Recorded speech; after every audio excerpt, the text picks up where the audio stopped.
best version of this song I could do. And I'll tell you how. I'm going to have a recording of you that I will play.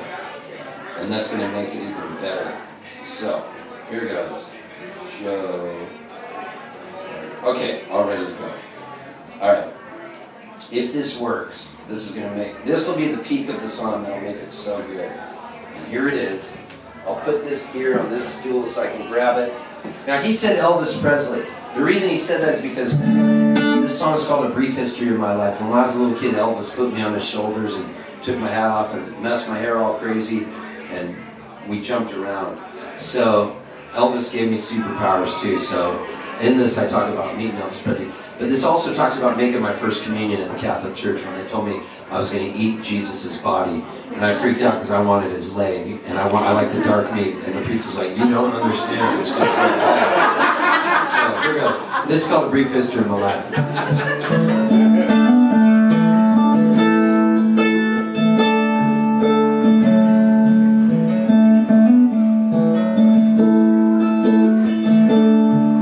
Well, we first moved to the USA, all the way from Canada. And we drove across the continent, from Nova Scotia to Pasadena. My sister and me and my mom and dad, from the cold to the sunny south. There were palm trees growing and it was not snowing, and I never did shut my mouth.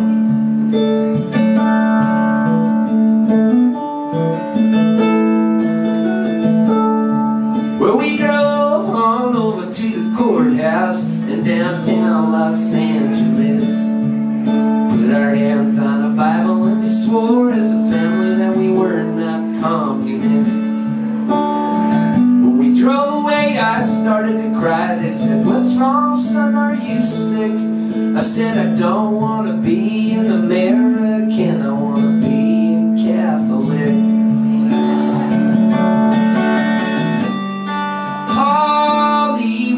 Baseball in the car, the voice of Vin Scully, man, it would travel really far. Vin Scully was the voice of the Los Angeles Dodgers up until this year. When he called the game, his voice was reedy, tenoresque, so beautiful he would paint a picture. He was the Picasso of baseball announcers. This is what he sounded like to me. There's an eerie spiderweb shadow coming into Chavez Ravine. Sandy Koufax walks up to the mound and he's up to his hips in alligators.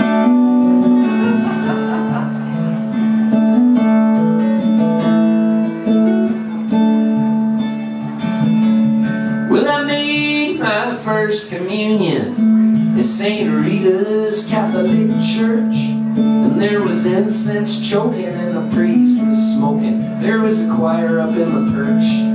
My face got red and my stomach felt bad. They said, "If you're gonna get sick, use a cup."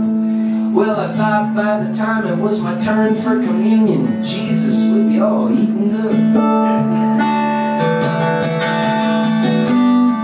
Hollywood baseball in the car.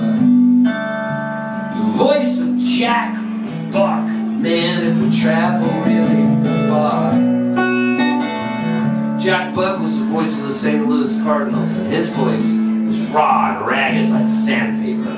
Almost like a couple of drunk painters were going to spray paint his throat, and they decided to sand it first. They were miniature painters, and they crawled down inside of his throat with sandpaper and hacked up his vocal cords.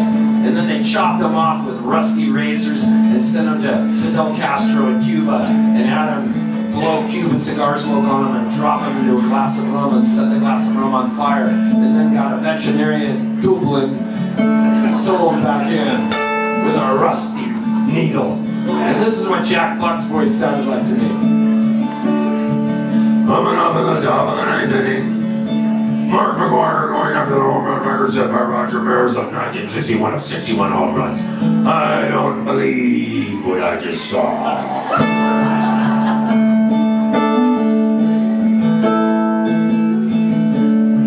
Now my allergies were bad, so we moved to the desert, to a city called Palm Springs.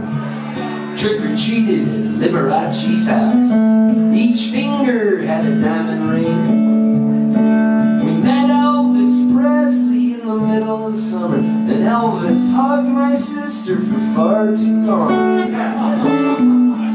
Yeah, I felt kind of weird, but I would have pimped her out just to hear him sing a song. Hollywood and baseball in the car. The voice of Harry Carey. Lord, it would travel really far. Harry Carey was the voice of the Chicago Cubs. He would get drunk and he could never pronounce the players from the Dominican Republic's name. So say the Cubbies were playing the Cincinnati Reds. Davey Concepcion was coming up for the Cincinnati Reds. Harry Carey would be drunk and he'd sound like this. Come on, the top of the line, Filipino Consiglione. Get your old style here. Holy cow. Cubs win! Cubs win!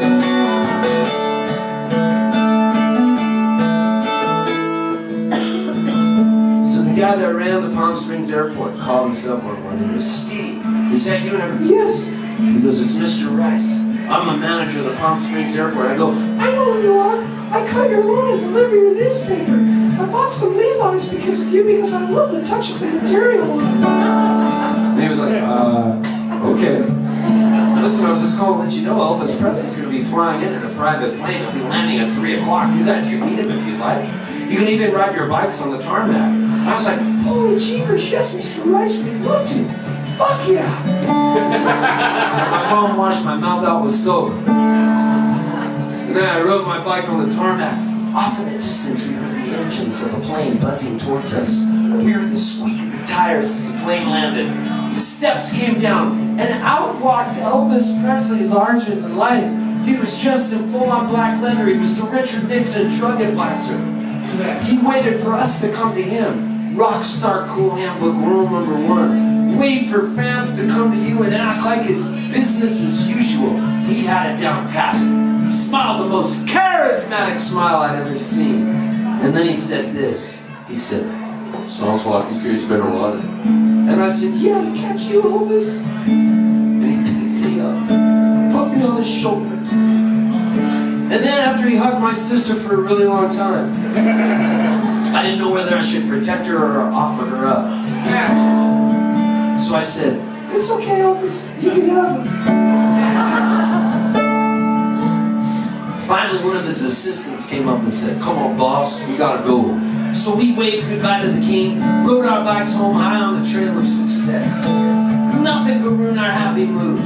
Sure, the Vietnam War was looming over us, and assassinations and drug overdoses were all over the papers, but all we knew was Elvis Presley was our best friend and we were fans for life. When I got home that night, I pulled my trusty guitar out of the case and I practiced for hours and hours. And that was the night I learned how to play I Can't Help Falling in Love with You in a blue suede shoe. Cause you know what, people of Wheelands? Life is full of memory markers. Some are brighter than others. This is one I'll remember my whole life. The day I met Peaceful, Zen, Elvis, and offered him my sister. Now one of my earliest memories was John Kennedy getting shot. My mom was crying and ironing clothes and my face felt really hot. I watched the funeral on TV. It was there in black and white. I saw a son salute his father's flag-draped coffin and things did not seem right. Now here I am a growing-up boy at home on the 4th of July, staring out at the ocean and the fireworks in the sky. Miss my friends who aren't around, ones who passed away. Well, I'm feeling kind of grateful here on Independence Day. Hollywood and baseball in the car. The voice of Tom Cheek, it'll always travel really far. Tom Cheek was the voice of Toronto Blue Jays. Blue Jays were trying to repeat as World Series champs. In 1993, they were the only Canadian team to ever win that World Series. On the mound was Mitch the Wild Thing Williams. Up at bat was Joe Carter. And the announcer Tom Cheek said, Joe was having trouble trying to lay off that ball over the outside part of the plate, and he just went after one. Then Joe Carter hits a walk-off home run. And the Blue Jays win and repeat as World Series champions, and my dad ran into the front yard naked, with a Canadian flag around him, and the neighbors called the cops, and cops handcuffed my dad. I've never been so proud of my father and my family. And on the TV, as Joe Carter's foot touched second base, Tom Cheek said, touch 'em all, Joe. You'll never hit a bigger home run in your life. And I think that this is what it sounded like if I was able to pull it up. Joe has had his moments. Trying to lay off that ball, low to the outside part of the plate, and he just went after one. 2 balls and 2 strikes on it. Here's the pitch on the way. A swing and a belt. Left field. Way back.